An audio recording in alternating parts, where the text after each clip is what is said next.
संबोधित करते हुए सबसे पहले तो मैं ये बताना चाहूंगा कि पिछला 1 महीने से एक कार्यक्रम शुरू किया है।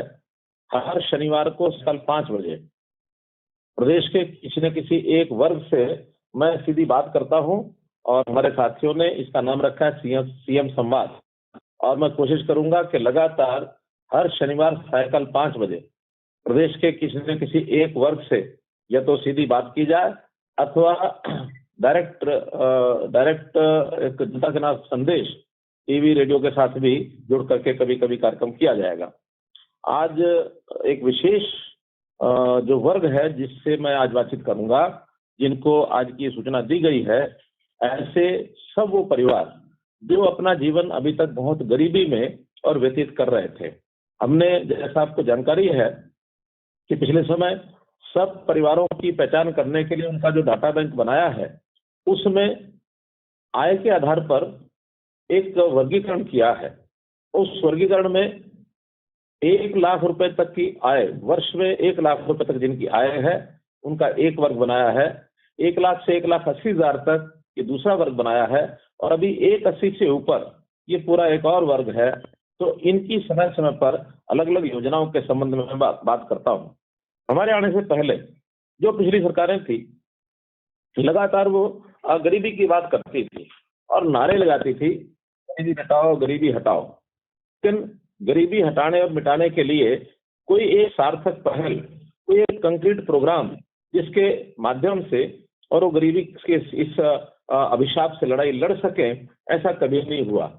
कष्ट और दुख तो हमारे मन में भी बहुत होता था। कभी कभी व्यक्तिगत रूप से ऐसे लोगों से जब मिलना होता था तो ध्यान में आता था कि अपना परिवार का सामान्य जो जीवन यापन भी है, सामान्य गुजारा भी है, वो करने में बड़े कठिनाई महसूस करते थे, बड़ी मुश्किल होती थी।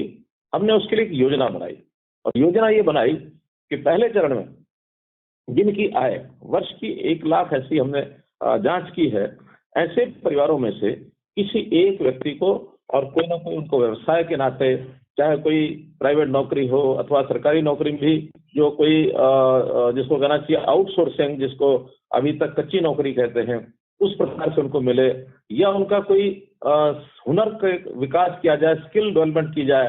ऐसे लोग अपना कोई व्यवसाय वो खोल सके, बना सकें। कोई दुकान चलाना चाहे दुकान चला सकें। अपने कोई पैतृक व्यवसाय, छोटे मोटे घर के जो परिवार के मुखिया होते हैं, उनका भी कोई काम होता है, उसमें साथ जुड़ने के लिए अगर उनको किसी प्रकार की सहायता चाहिए, सरकार की सब्सिडी चाहिए, अनुदान चाहिए, अथवा बैंक से लोन चाहिए, इन सब बातों को लेकर के हमने योजनाएं शुरू की।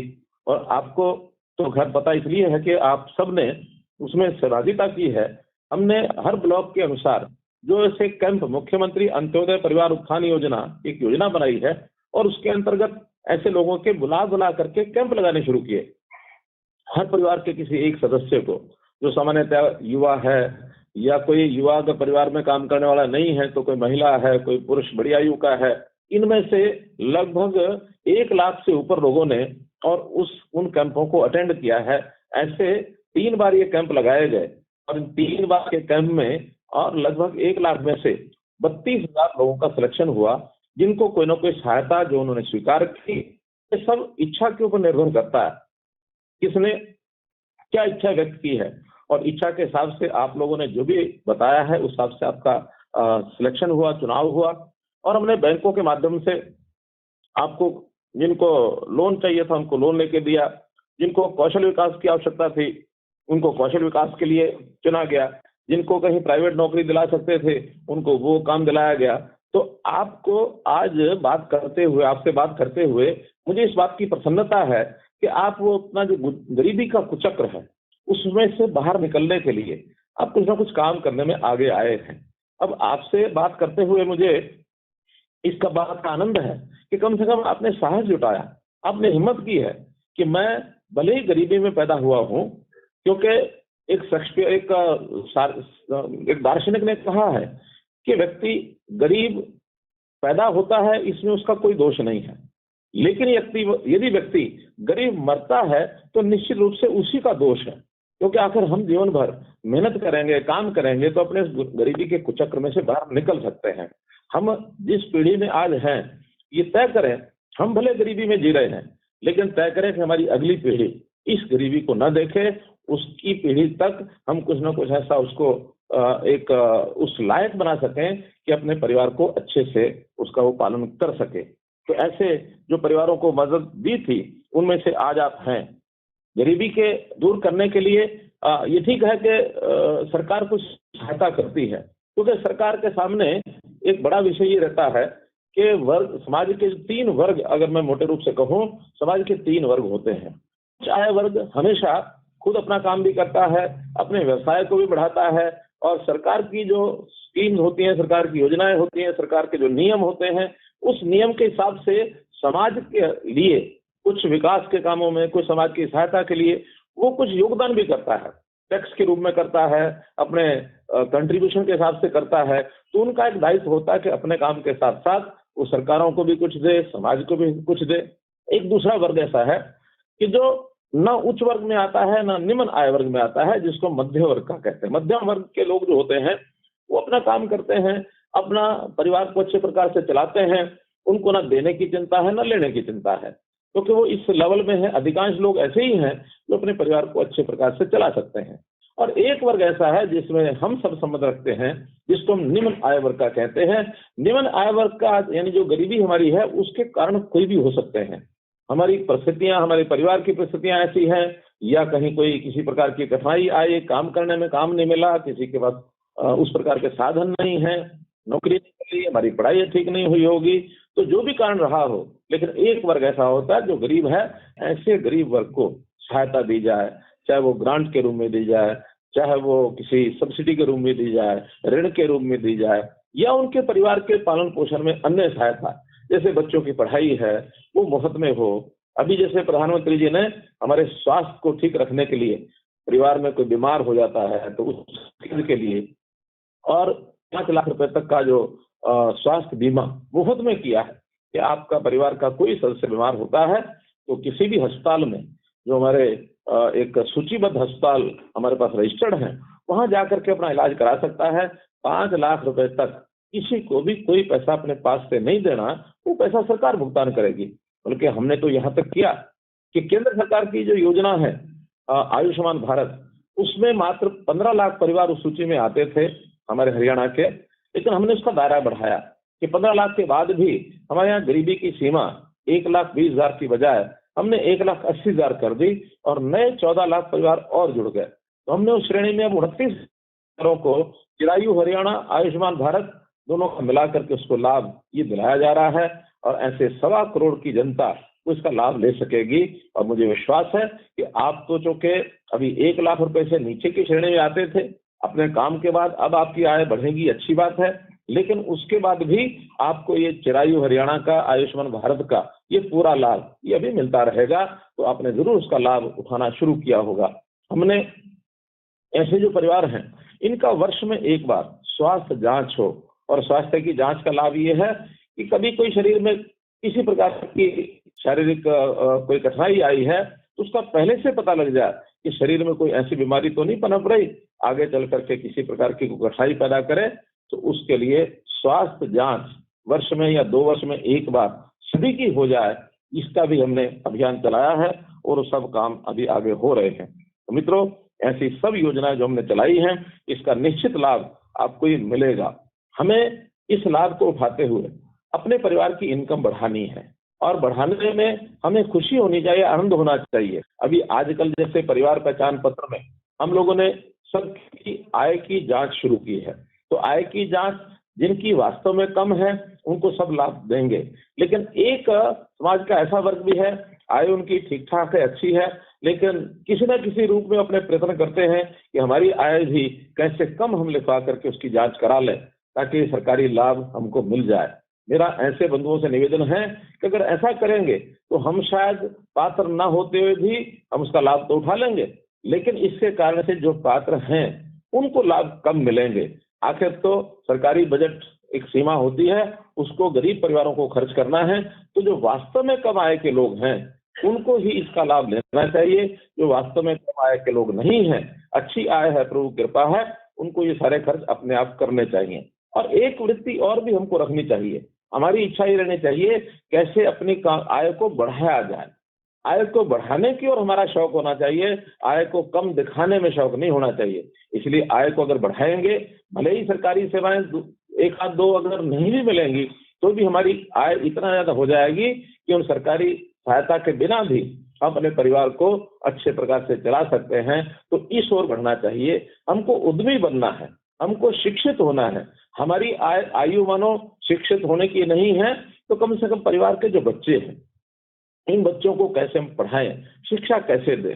एक जानकारी आज ही मैंने एकत्र की है कि जो हमारे 1,80,000 रुपए की आय तक के परिवार के बच्चे हैं, 6 साल से 18 साल तक, अब उनकी 17 लाख उनकी संख्या बनती है।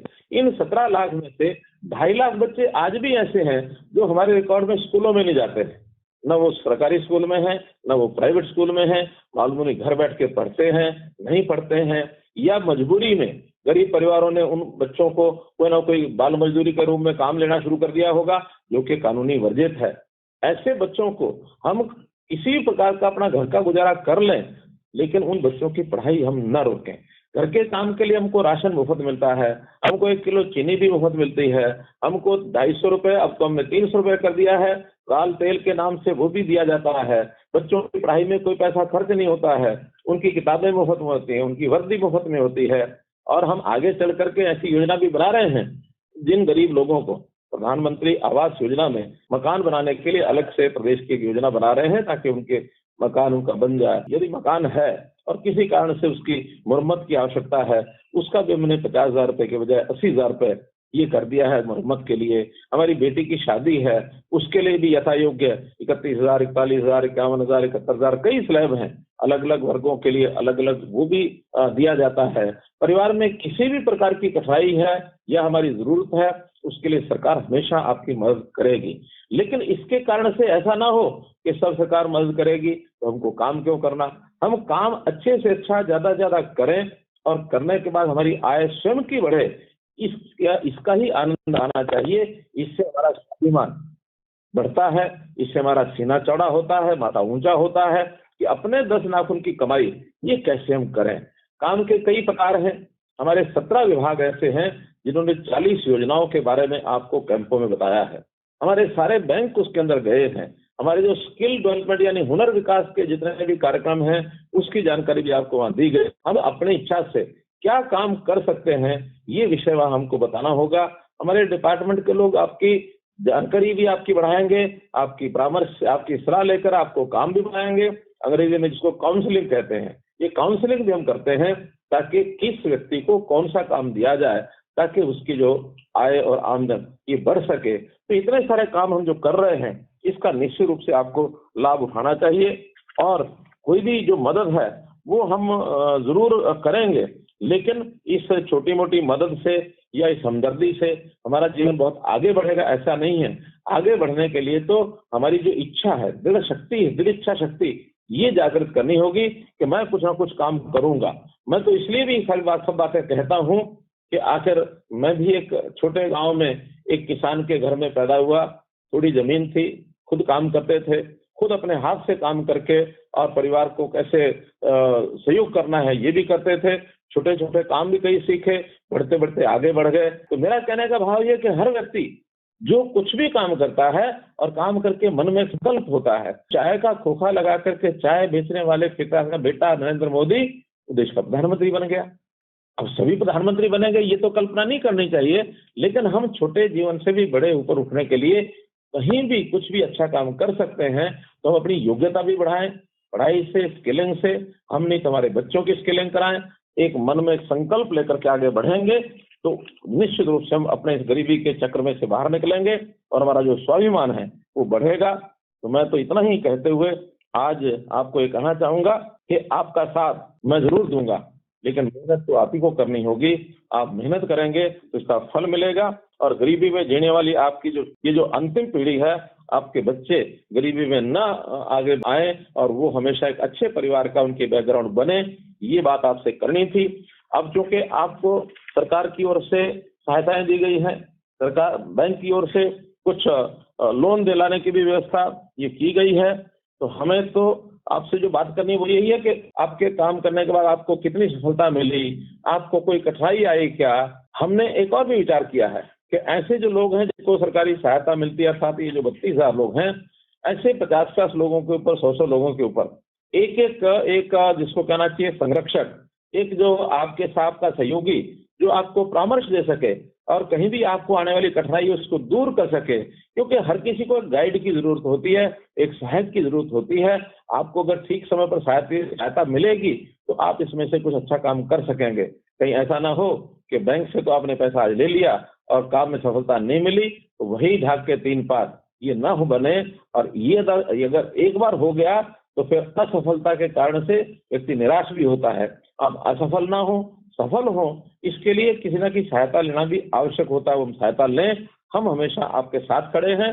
यदि फिर भी किसी कारण से, किसी मजबूरीवश आपका काम अगर सफल नहीं हुआ है, लोन लेने के बाद भी हम आपके साथ खड़े हैं। आप अपना जो भी परामर्शदाता है उनसे बात करें, सरकार से जुड़े हुए अधिकारियों से बात करें। हमारा जो एडीसी है इन योजनाओं का सबका वो प्रमुख है, एडीसी तक अपनी बात पहुंचाए और हम कैसे आगे बढ़ सकते हैं और क्या सहायता आपकी की जा सकती है। और हाँ, जो लोग अभी समाज में ऐसे रह गए हैं जिनको भी सहायता नहीं मिल पाई है, जो इस प्रकार के कैंप में नहीं आए हैं, नए सिरे से हम ये जो कैंप है अभी फिर से लगाने वाले हैं, ताकि उसमें जो लोग रहे हैं वो भी सब आए और कोई ना कोई काम अपना प्राप्त करें। एक इच्छा बहुत बलवती हमारे नौजवानों में होती है कि हमको सरकारी नौकरी मिले। मित्रों, हर किसी को सरकारी नौकरी नहीं मिल सकती है, क्योंकि हर साल काम करने वाले नौजवान लगभग 4 लाख संख्या में बढ़ जाते हैं। और जहां तक सरकारी नौकरियों का विषय है, एक साल की ऑन एवरेज 20 से 25,000 लोगों को नौकरी मिलती है। इससे ज्यादा लोगों को नौकरी नहीं मिल सकती। इसलिए बाकी सब लोगों को अपने अपने हिसाब से अपना काम करके आगे बढ़ना होगा, जीवन को सरल करना होगा। जीवन में कोई भी काम आपको मिले, शुरू करने में कोई काम छोटा नहीं होता। काम मुझे 2 पैसे कमाने हैं, मेरे घर का काम चलाना है, जो भी काम मिले उसको पकड़े और काम करते करते कैसे आगे बढ़ा जा सकता है, इसका विचार आप भी करें, हम भी आपका सहयोग करेंगे। मैंने अपनी बातचीत पूरी की। आपका बहुत बहुत धन्यवाद।